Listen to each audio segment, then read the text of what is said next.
My name is Jamiel and welcome to Explore and Exhale. Today we're in the beautiful city of Cusco, Peru, the home base for our trip to Machu Picchu.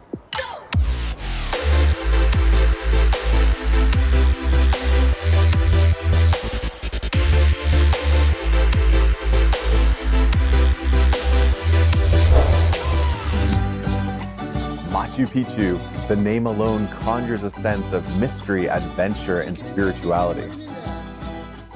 Perched on a ridge 8,000 feet up in the Andes Mountains, Machu Picchu is not the easiest place to get to, but it is well worth your trip. It was built in 1450 and people only lived in it for about 100 years before it was mysteriously abandoned. Now, it's stayed that way for 350 years until Yale University professor Hiram Bingham was brought to the site by a local farmer. Because the Incas have no written language, nobody knows the true purpose of Machu Picchu even to this day, but scientists have discovered that certain rocks within Machu Picchu align perfectly with the sun and the stars during solstices and other celestial events. There are also large quantities of quartz crystals found in the rocks that make up Machu Picchu. This gives it the nickname the Crystal City. Now, I'm so grateful to have been able to go on this trip with my younger sister, Caitlin.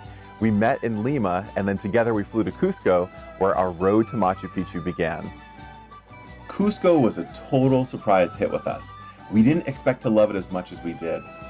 If you have the time, definitely check out the Witch's Market, where you can find everything from fresh fruit to llama fetuses you can bury under your house for good luck.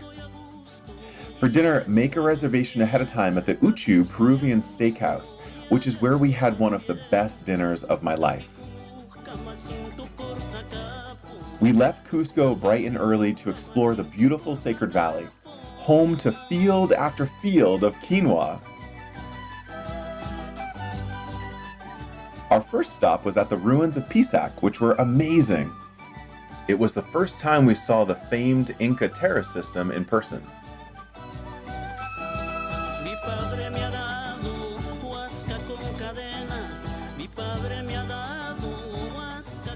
My favorite part was seeing the sacred purification fountain representing the four directions. Below the ruins in the town of Pisac, we saw one of the coolest dome-shaped clay ovens that has been in use for over 200 years.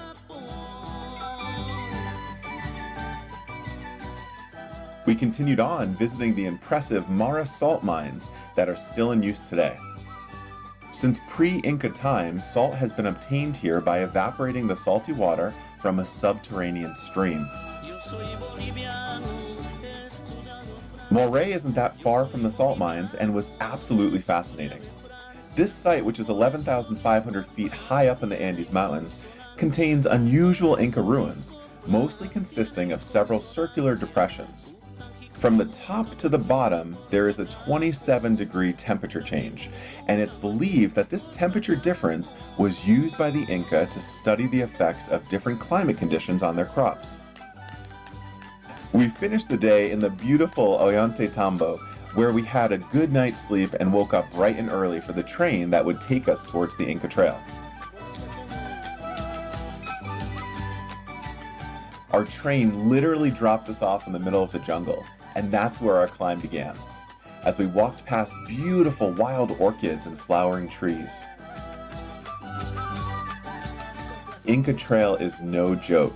As we climbed up countless switchbacks, our oxygen decreased, but the beauty increased exponentially.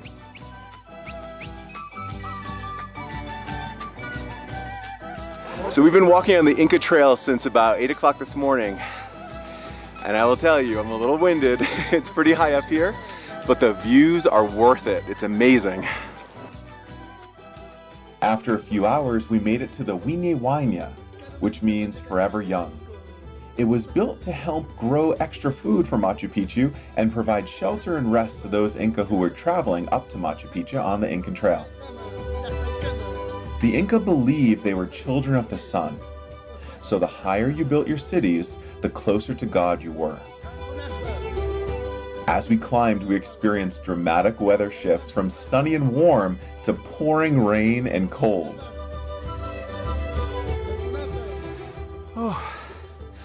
Walking on this Inca Trail, it's gaining a lot of altitude and a lot of steepness.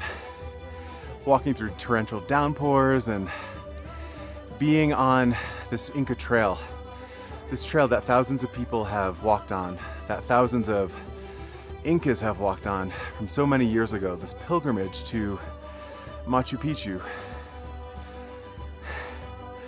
It takes your breath away, especially being this high up in the Andes Mountains. It's beautiful. As we made our final push towards the sun gate, we were blessed by these beautiful iridescent pearl morpho butterflies that danced all around us. Come here, buddy. It's so pretty. Oh, I'm starting to land on me. All right, first time walking up into the sun gate. Oh my God.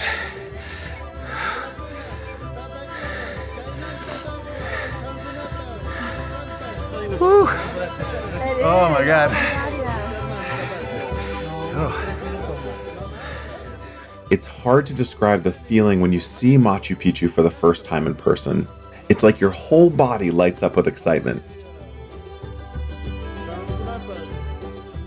Gonzalo took us past sacred rocks where people would leave 3 coca leaves and a prayer to the sacred ones, and eventually to an incredible spot where he told us the priests of Machu Picchu were buried, the Pachamama Rock. So we are here. We finally made it to Machu Picchu. I'm here with our amazing guide Gonzalo, and we're going to speak a little bit about the power of Mother Earth on this land here.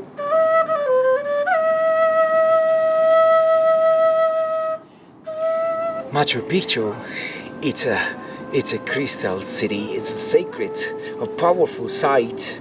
Yes, we worship and respect.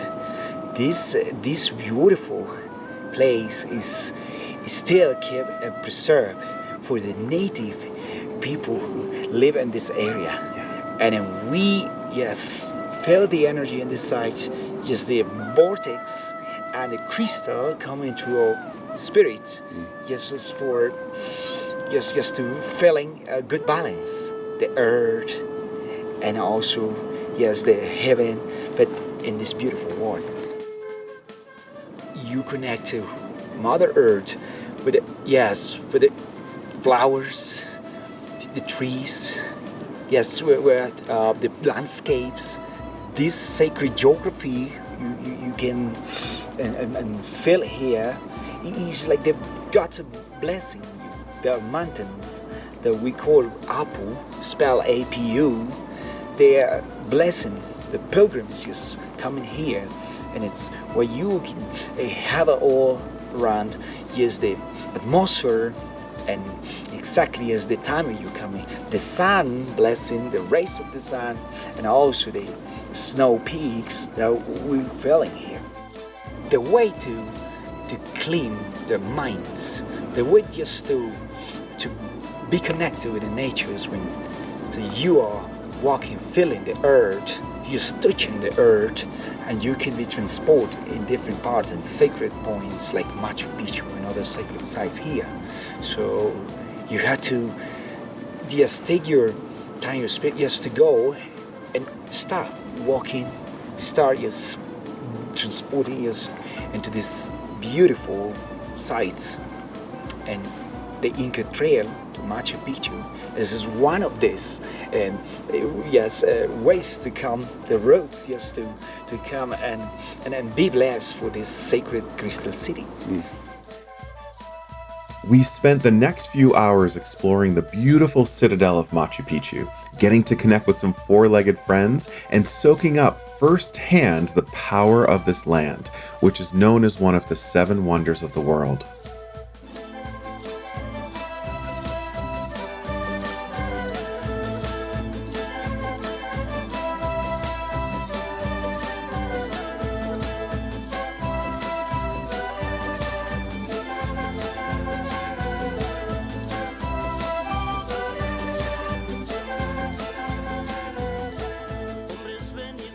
And of course, Kate got to take an amazing selfie.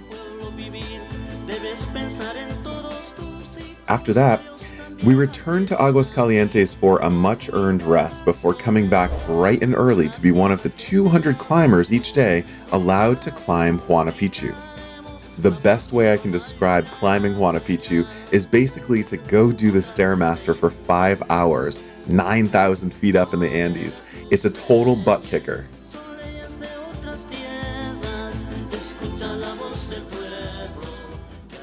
Hey guys, I'm here with my little sister and we are climbing Huayna Picchu. This big giant peak and the stairs are super steep. So we're going nice and slow, but it's absolutely beautiful.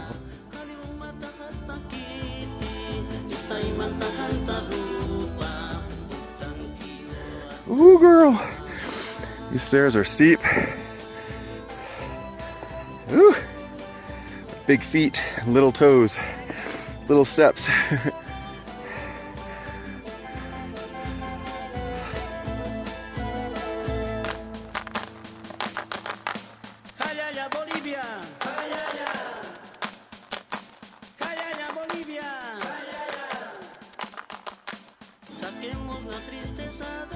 The narrow stairs seemed to go on forever, but once we made it to flat ground, we were able to catch our breath, take in the views.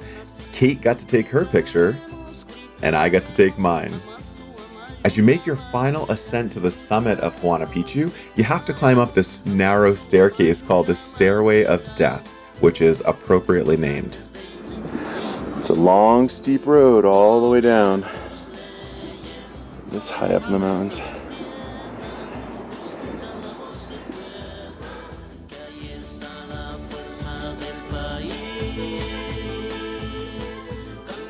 Shortly after that, we made it to the summit and took some photo proof of our epic climb.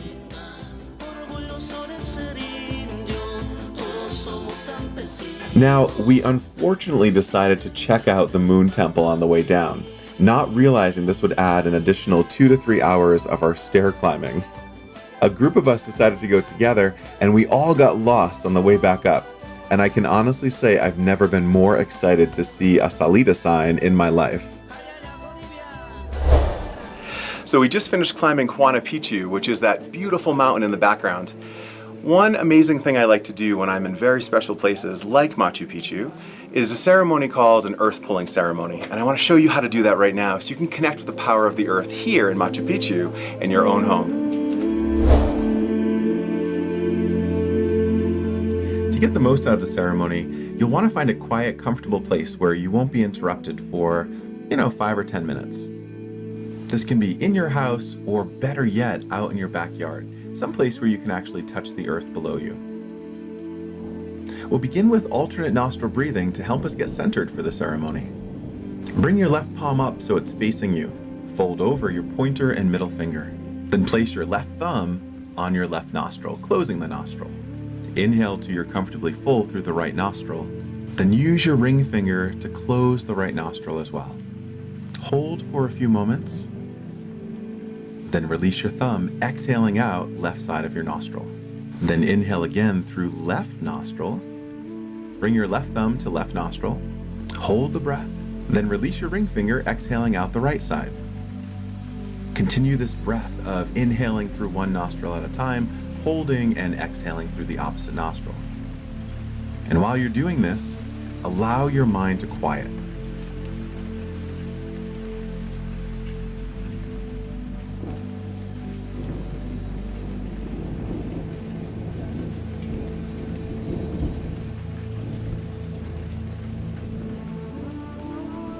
Finish up whatever round you're on, then place both hands on your knees, taking a full inhale breath as far down towards pelvic floor as you can.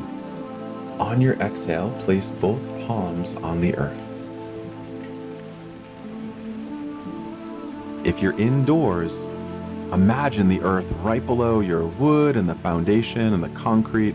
There is earth below there. Connect with that. And with your eyes closed, visualize in your mind's eye your energy traveling to Machu Picchu. If you're coming from the north, maybe visualize yourself traveling through Mexico or through the Caribbean, what those clear tropical waters look like, and then ending up in South America, moving through Colombia or Brazil, over the rainforest and the Amazon River. And as you begin to approach the Andes Mountains, you begin to see condors and huge birds flying way high up in the air, eventually making your way to Machu Picchu. Allow yourself to dream vividly while you're awake. Imagine what the temperature feels like on your skin. Imagine the smells of the plants and the flowers. Maybe you hear a llama off in the distance. Once your visualization brings you to Machu Picchu, allow your mind to explore without inhibition. Feel the grandeur and medicine of this crystal city and allow it to saturate every cell in your body.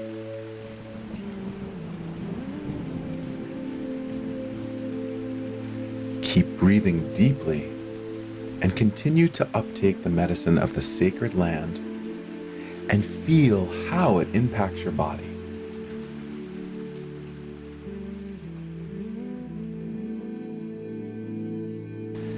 When you become fully enveloped in your visualization, you can place your hands on your heart and pull the sacred energy from the earth directly into your heart.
You may also want to sit with your palms turned upwards, inviting this medicine into your body, mind, and spirit.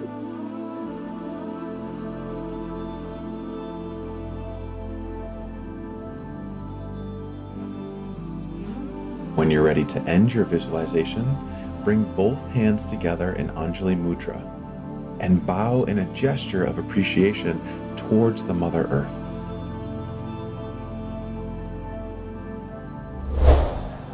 The most common way that I use this earth pulling ceremony is when I'm traveling for long periods of a time and I get a little homesick. I can close my eyes and plant my hands in the earth and come back here to my home in Portland to soak up the energy of my friends and my family and my dog and my chickens, and that makes me feel more at home no matter where I am in the world. I hope you enjoyed this video. I hope you were able to do the earth pulling ceremony. Please let me know how it impacted you. You can subscribe to my channel here to see more videos about ceremony and yoga and Ayurveda and travel, and also follow me on Instagram and Facebook. Stay tuned for my next video as well, where I bring you with me to the amazing Galapagos Islands. We'll explore the unique biodiversity of some of the plants and animals that are only found there in the world. That will be our intention for the yoga class that I shoot on location in the Galapagos Islands. Thanks so much, and I look forward to seeing you in person very soon.